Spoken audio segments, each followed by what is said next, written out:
The Tetragrammaton, YHWH. Yahweh, Jehovah. The unspoken holy name, translated from the Hebrew, the one who is. My brain is not elastic enough to encounter 11 quantum dimensions, to imagine black holes, or to envision dark matter. I count on the sunrise to set, knowing in some intellectual tunnel of nerves that we circle it and not vice versa. But wondering how Galileo knew he wasn't the center, when I can't really conceive of being anything less. I know there are other habitable planets that may harbor life, green and teeming, ambitious to know and be known. But I am caught in the bigger mysteries here, in the scatter of so many disparate human faces across the span of Earth's continents. Our minuscule lives, beaten out in poverty or wealth, crawling through histories of eking existence, are perhaps nonsensical.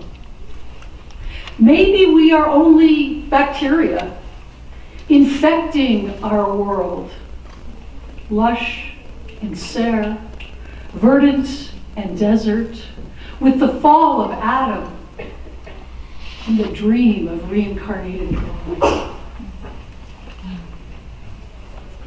How can we know what, if anything, to believe in the taunting weave of mythologies and magic that draw us somehow, nation by nation, culture by culture, tribe by tribe, to an ethic of kindness and holiness as right, however ungraspable.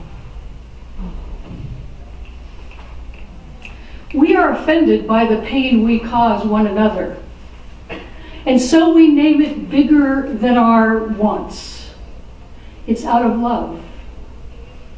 It's for religion. It's for the best. If it were only chance that niggled us from our one-celled beginnings, then I would guess the odds of evil are 50-50.